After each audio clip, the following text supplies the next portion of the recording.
Hi ಸ್ನೇಹಿತರೆ, ಎಲ್ಲರಿಗೂ ನಮಸ್ಕಾರ.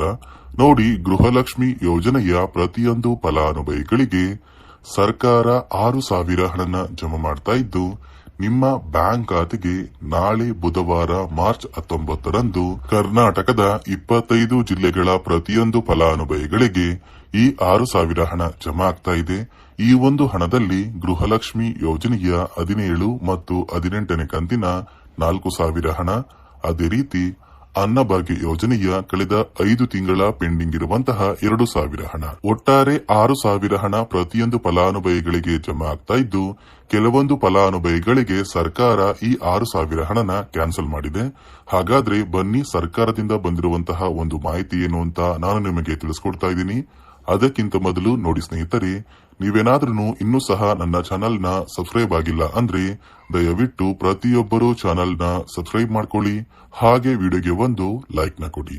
ಹೌದು ವೀಕ್ಷಕರೇ, ಕಳೆದ 3 ತಿಂಗಳಿಂದ ಸಾಕಷ್ಟು ಫಲಾನುಭವಿಗಳು ಸರ್ಕಾರದಿಂದ ನಮ್ಮ ಬ್ಯಾಂಕ್ ಖಾತೆಗೆ ಗೃಹಲಕ್ಷ್ಮಿ ಯೋಜನೆಯ ಹಣ ಜಮಾ ಆಗ್ತಾ ಇಲ್ಲ ಅಂತ ಪ್ರತಿನಿತ್ಯವೂ ಕೂಡ ವೇಟ್ ಮಾಡ್ತಾ ಇದ್ರಿ.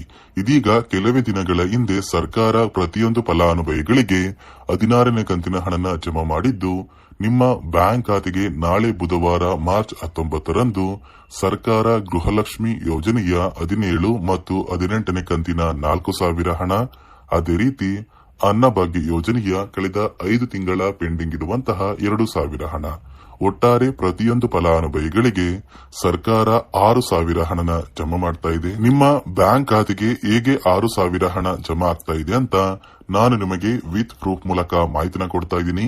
ದಯವಿಟ್ಟು ಪ್ರತಿಯೊಬ್ಬರು ಈ ಒಂದು ಆಡಿಯೋನ ಕೇಳಿ.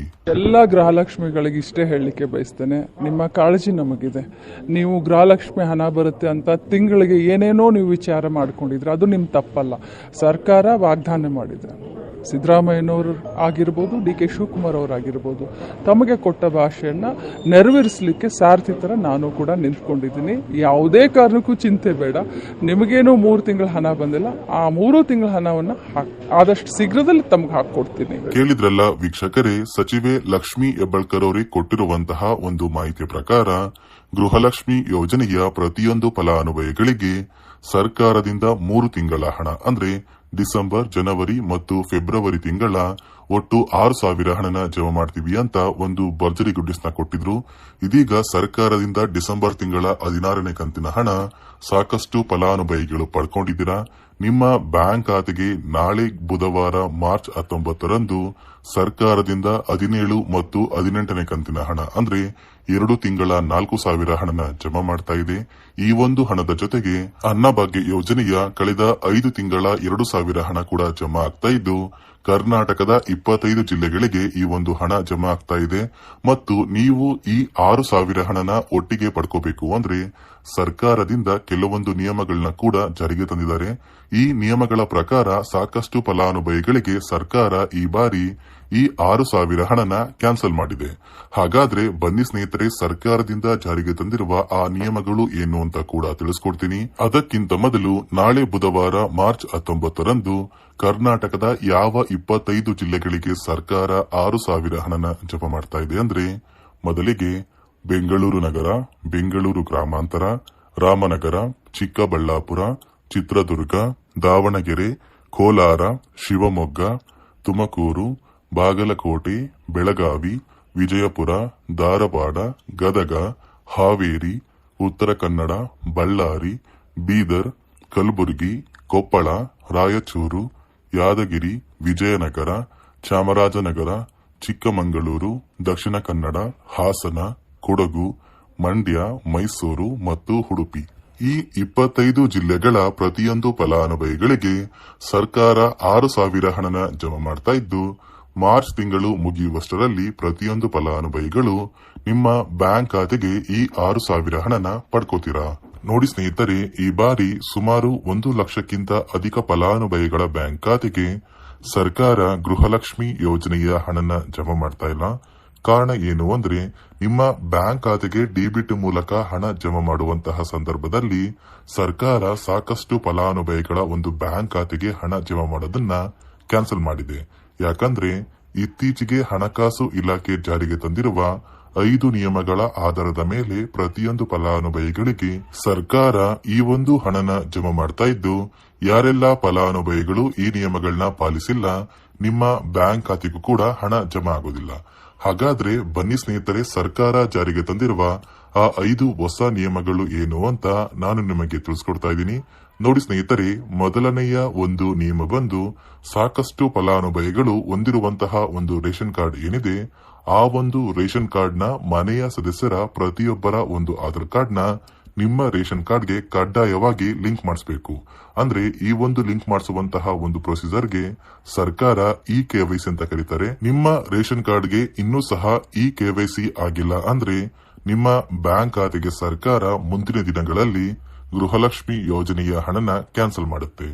ಅದೇ ರೀತಿ ಎರಡನೆಯ ಒಂದು ನಿಯಮ ಬಂದು, ಸಾಕಷ್ಟು ಫಲಾನುಭವಿಗಳು ಕಳೆದ 3 ತಿಂಗಳಿಂದ ಸರ್ಕಾರದಿಂದ ಬರ್ತಾ ಇರುವಂತಹ ಒಂದು ರೇಷನ್ ಏನಿದೆ, ಅಂದ್ರೆ ಉಚಿತ ಅಕ್ಕಿ ಏನಿದೆ, ಈ ಒಂದು ರೇಷನ್ ನ ಪಡ್ಕೋತಾ ಇಲ್ಲ.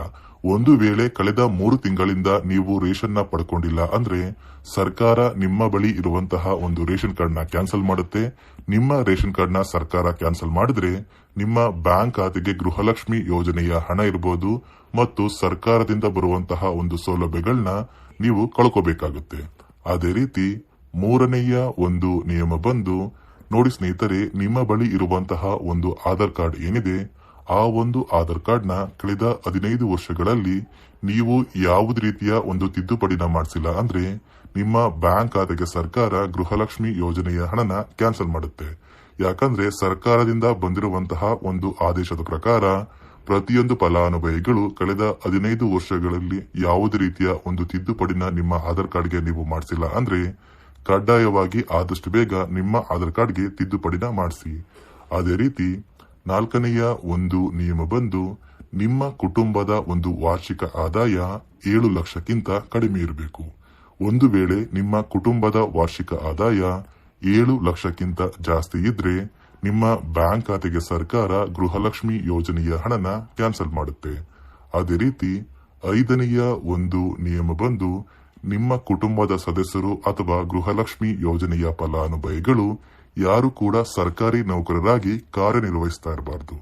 ಒಂದು ವೇಳೆ ನಿಮ್ಮ ಕುಟುಂಬದಲ್ಲಿ ಯಾರೇ ಆಗಿದ್ರೂ ಸರ್ಕಾರಿ ನೌಕರರಾಗಿ ಕಾರ್ಯನಿರ್ವಹಿಸ್ತಾ ಇದ್ರೆ ನಿಮ್ಮ ಬ್ಯಾಂಕ್ ಖಾತೆಗೆ ಗೃಹಲಕ್ಷ್ಮಿ ಯೋಜನೆಯ ಹಣ ಕ್ಯಾನ್ಸಲ್ ಆಗುತ್ತೆ. ಈ 5 ನಿಯಮಗಳ ಆಧಾರದ ಮೇಲೆ ಪ್ರತಿಯೊಂದು ಫಲಾನುಭವಿಗಳಿಗೆ ಸರ್ಕಾರ ಹಣ ಜಮಾ ಮಾಡ್ತಾ ಇದೆ. ಒಂದು ವೇಳೆ ನೀವು ಈ 5 ನಿಯಮಗಳನ್ನ ಪಾಲಿಸಿಲ್ಲ ಅಂದ್ರೆ ನೀವು ಕೂಡ ಗೃಹಲಕ್ಷ್ಮಿ ಯೋಜನೆಯ ಹಣದಿಂದ ವಂಚಿತರಾಗಬೇಕಾಗುತ್ತೆ. ನಾಳೆ ಮಂಗಳವಾರ ಮಾರ್ಚ್ 19ರಂದು ಕರ್ನಾಟಕದ 25 ಜಿಲ್ಲೆಗಳ ಪ್ರತಿಯೊಂದು ಫಲಾನುಭವಿಗಳಿಗೆ ಸರ್ಕಾರ 6,000 ಹಣನ ಜಮಾ ಮಾಡ್ತಾ ಇದೆ. ಪ್ರತಿಯೊಂದು ಫಲಾನುಭವಿಗಳು ಕೆಲವೇ ದಿನಗಳಲ್ಲಿ ನಿಮ್ಮ ಬ್ಯಾಂಕ್ ಖಾತೆಗೆ ಈ